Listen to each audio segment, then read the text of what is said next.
I want to start with something that might feel familiar, but also a little uncomfortable, because it doesn't look like intelligence.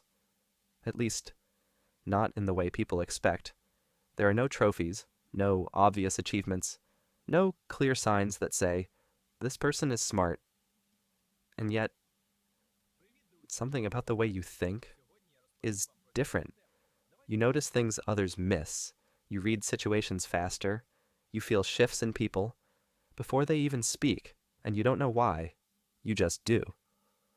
This is something psychologists sometimes describe as a form of adaptation, not intelligence that comes from studying, but intelligence that comes from experience, specifically from environments where you had to learn quickly, or fall behind, where reading the room wasn't optional, it was necessary, where noticing small changes could protect you. And over time, your brain adapted. It became sharper, more aware, more precise, not because it wanted to, but because it had to.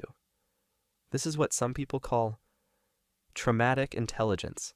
And if you have it, it doesn't feel like a gift. It feels like vigilance. So let's talk about the signs, not the obvious ones, the subtle ones, the ones you might not even realize are connected. The first sign is that you read people instantly, not just what they say, but how they say it, their tone, their posture, their pauses. You pick up on things that others overlook, and you don't even think about it. It's automatic. Because at some point, it had to be. The second sign is that you overanalyze interactions. After a conversation ends, it doesn't end for you. You replay it. What did they mean? What did I miss? Did something change? And even when nothing is wrong, your mind keeps searching, not for answers, for certainty.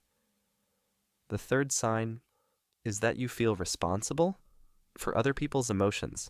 If someone is upset, you notice it immediately, and something in you says, fix it, even when it's not your job, even when no one asked, because your brain learned something early. If others are okay, you're safe. And that belief doesn't just disappear. The fourth sign is that you struggle to relax, not physically, mentally. Even in calm environments, your mind stays active, scanning, observing, predicting, because stillness feels unfamiliar or even unsafe.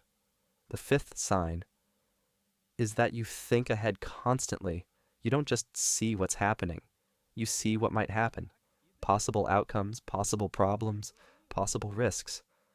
And while that can look like intelligence, it often feels like pressure, because now you feel responsible for avoiding those outcomes. The sixth sign is that you feel different in social situations. Not better, not worse, just out of sync. You might notice things others don't talk about, or feel things others don't react to, and that creates distance. Not because you want it, but because your experience isn't being matched. And finally, the seventh sign, the one that ties everything together. You are incredibly self-aware. You notice your thoughts, your reactions, your patterns. You reflect, you question, you analyze yourself, the same way you analyze everything else. And while that sounds like a strength, it can also be exhausting. Because your mind rarely stops, but here's the part that matters. None of this means something is wrong with you.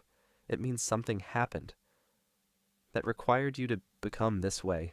Your brain adapted. It learned how to protect you, and it did it well, maybe too well, because now you're using the same level of awareness in situations that don't require it. And that's where the tension comes from, not from your intelligence, but from where it came from. So the goal isn't to lose this ability, it's to understand it, to recognize when your mind is protecting you, and when it's just repeating a pattern. Because once you see the difference, something shifts. You stop treating your awareness as something you have to act on, and start seeing it as something you can observe.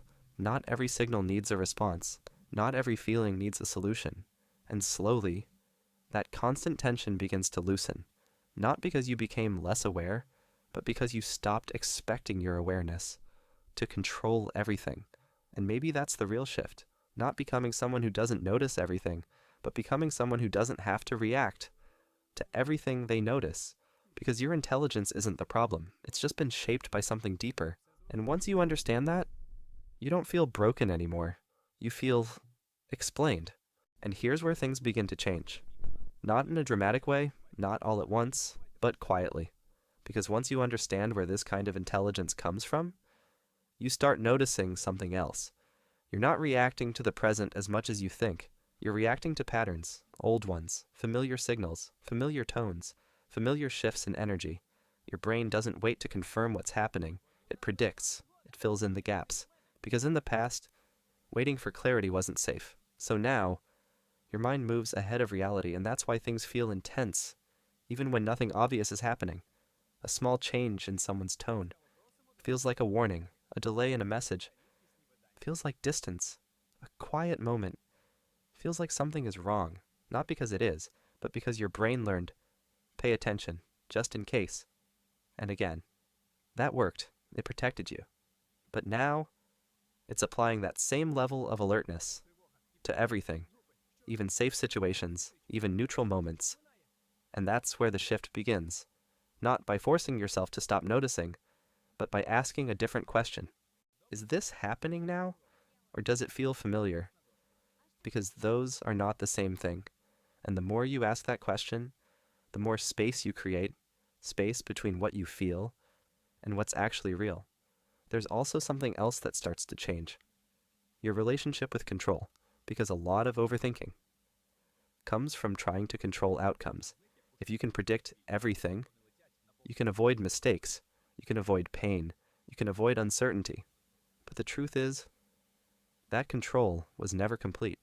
It just felt necessary. And once you begin to see that, you stop chasing perfect certainty. Not completely, but enough. Enough to take action without overanalyzing every detail. Enough to respond without replaying everything afterward. And that creates a new kind of experience. You still notice things. You still understand people deeply, but you don't get pulled into every signal. You don't treat every detail as something urgent, and slowly, your mind starts learning something new. That not everything requires protection. That not every situation is a threat. That it's possible to exist without constantly preparing for something to go wrong. And this doesn't happen through logic alone. It happens through experience. Small moments where you don't react immediately, where you let something be unclear, where you don't try to solve everything, and nothing bad happens. That's the evidence your brain needs. Not words, experience. And over time, those moments add up. They show your system something different. That awareness doesn't have to lead to action. That noticing something doesn't mean you have to fix it. And that's where the real relief comes from. Not from becoming less intelligent, but from becoming less reactive. Because your intelligence was never the problem. It was just trained to stay alert. And now, you're teaching it something new. That it's okay to feel safe, even when nothing is being controlled. And that's not weakness. That's freedom. Quiet, gradual, real. And maybe for the first time, your mind isn't just protecting you. It's finally starting to relax.